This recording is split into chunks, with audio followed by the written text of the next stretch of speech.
HP here, aka Aurora, one of your prize, with a new discussion bowl. This one is a tad bit late because things kind of got moved around, and instead of doing discussion bowls and UNAs on Wednesdays, I'm going to be doing them on Saturdays as a sort of end of the week thing, since I don't do uploads on Sunday. Today we're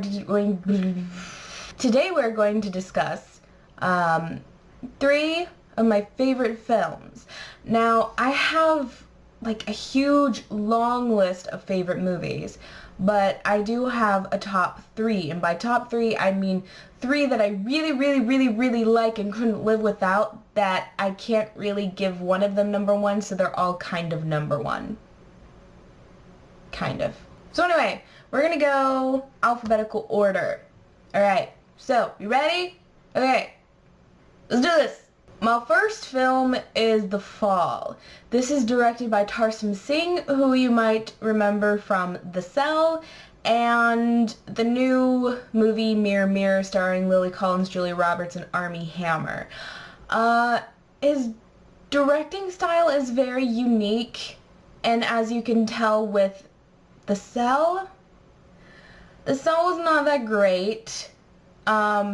But his directing style really works here with this particular movie with the story, because most of it is sort of told through a child's perspective. I'll go ahead and put it down. Most of the story is a guy who's recounting a story to a young girl, and so the vast majority of the movie is you seeing the story as she's perceiving it. And it's really a nice combination of kind of like childlike innocence mixed with like harsh world realities, with this very vivid kind of art style. And sometimes the acting is a little strange, especially when it comes to the storytelling parts of it.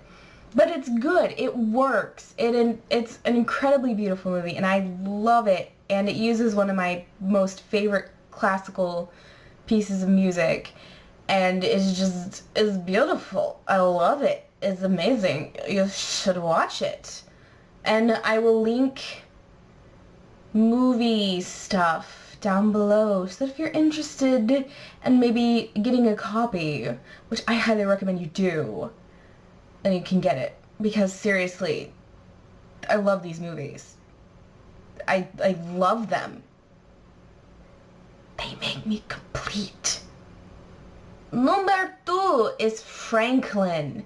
This is another weird one. Actually, once we get through all of these movies, you'll kind of see a common theme with these. They're all very artsy films. They're all very art driven and very story driven and heavily character driven. That's basically my ideal story, is something that very heavily focuses on the characters, but not just that, but also establishing a world through creative art style. And this one is a really weird mix of it.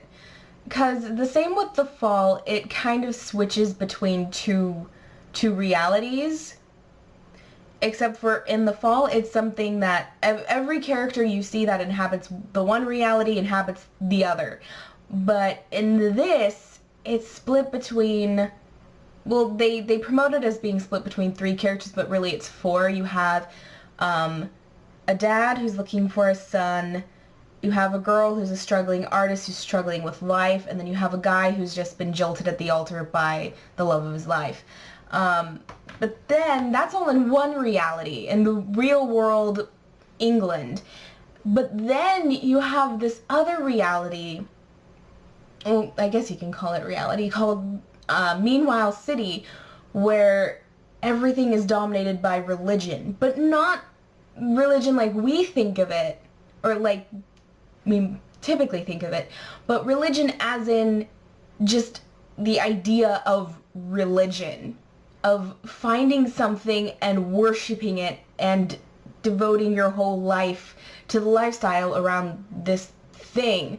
Like, there's a scene where he's going through this alley and explaining it, and you see them walk by, and there's a guy standing with a group reading washing instructions.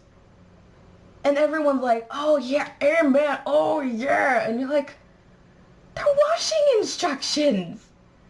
Like, this is the craziness that has inhabited this particular place, is anything can become a religion. Like, they had, what was it, beards, awkward noses, nails. It doesn't matter. There's, like, all you have to do is create a religion and just register it, and then you're good to go. If you don't have a religion in the city, then you're basically screwed. And the main character in that place doesn't have a religion. He rejects the idea of any kind of religion. And he's fighting to save this one girl, because he was hired to save a girl, and something's happened to her, and he has to save her.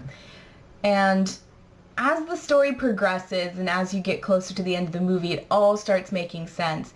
And even now, when I rewatch it, I start picking up on things I hadn't noticed before, and I love that, because with movies, you don't necessarily get, like, a replayability like you can get with video games, where you play through it once, and then you unlock stuff, and you play through it again, and you get this whole new experience, and you can kind of go through that infinitely with some games. But with films, it's pretty much a one and done. You see it once, you get the new experience the one time, but then the second time you go through it, you know everything. But with Franklin, it's kind of this little nice surprise where you can go through it each time and find something new, and it becomes a new experience every time. And the acting is great. The cinematography isn't, it's not necessarily like The Fall, where it's very bright and very colorful. It's very almost kind of Nolan-esque, where it's very dark, it's very gritty, there's a lot of shadows. But I think that this one particularly is a good showcase for Eva Green, because my dad and I are pretty big Eva Green fans. I'm kind of just guilty by association. My dad is a huge fan of Eva Green. Well, he's not a huge fan of Eva Green. He very much enjoys Eva Green's performances. And so, because he's gotten a few of her other films since being in Casino Royale. My dad's a huge James Bond nut. And he's gotten a few of her films, and, you know, it's very surprising that a lot of them are really good. I mean, there's some that are absolute garbage. We won't go into those, but those were also, I think, some of her first films. But Franklin, and then there's another one called Cracks. I'll probably talk about that one farther on down the road. But those were actually really good. She's got a really this nice dark intensity to her, and it really helps with the film, because there's kind of a darkness that shadows over the film, but it's kind of, it's very much a tunnel journey. It gets really, really, really, really dark, but then at the end it gets, I won't say it's entirely happy, but it's not really a depressing end. Let's just go with that. That's Franklin, and Franklin is also incredibly good, and you guys should definitely check it out. It's beautiful. I love it. Last but not least, V for Vendetta. As you can see, I don't know actually if you can tell, but it's still wrapped. Bought this a while ago, but for some reason we just never opened it. It's because we had it on DVD. This was one of the ones that we bought multiples of. But anyway, V for Vendetta. I've never read the graphic novel. I'm not a graphic novel reader, so I have no idea what the actual graphic novel is like, but I absolutely love the movie. I don't remember how I got into the movie, because I know I'm the one who got my parents into watching it, and now it's become like the staple of our family watching. But I just remember the first time, if any of you have seen it, and you know this movie, in the beginning, when Evie first meets V, and they go to the top of the building, and he's like, oh, I'm late for a performance. And, you know, he's standing there doing the little conductor thing, and she's like, dude, you're psycho, I'm leaving. But then the music comes in, and she's like, and everyone's coming up to their windows and looking outside like, what's going on? And then the statue blows up and it's a crescendo of awesomeness and explosions. Oh my god! Ah! Anyway, yeah. So that was probably one of the best experiences I've ever had in watching a movie. I just got so excited. I was screaming and laughing and crying. It was beautiful. It was so beautiful.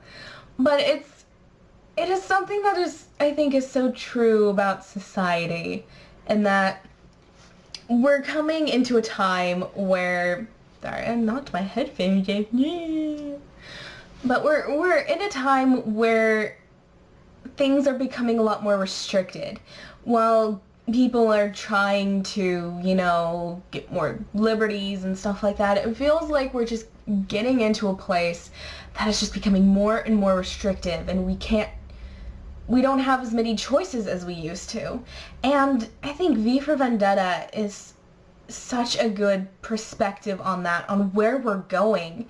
And it's scary. It's really scary. But there is a beauty to that film that I just absolutely, I love. I love V as a character, how he's anyone and everyone. And it's just a really good film. It's really good. The acting is great. Hugo Weaving has a great voice. Like, seriously. Oh, that voice. Oh, that voice. But I mean, there's not really much more I can say about that movie, unless, if you've seen it, great. If you haven't seen it, you need to. You need it in your life. You really need it in your life. There's just no way around it. You need it in your life. Yes. So anyway, like I've said, I will link to places where you can get these movies, because I don't know that any of them are on. If you have Netflix, I don't know if they're on Netflix. I know Franklin's not. Franklin for sure is not, because it's an indie foreign film, foreign to Americans. So more than likely you're not going to have that on Netflix. If you're lucky, they may have it as a DVD and you can get it through the DVD queue. V for Vendetta might be on streaming, but regardless, I'm going to link them to where, if you're interested in buying them, I'll try to find some cheap copies or something, and I'll link them so you guys can have them to enjoy. Like I said before, I put this back in the discussion bowl so this can come up again and we can do some more. If you want me to actually just do a series based on movies that I like, and, you know, each episode just feature 3 new films that I like, we can go for that, because I'm always finding films that I enjoy. Plus, you should see our DVD closet. It's a nightmare and it's heaven at the same time. There's basically like thousands of DVDs in there, and I'm not even kidding. We have like thousands of movies that just sit there and just do nothing. They're just sit there. So I'll probably be going through some of those as well. But anyway, so it is time for the next discussion topic.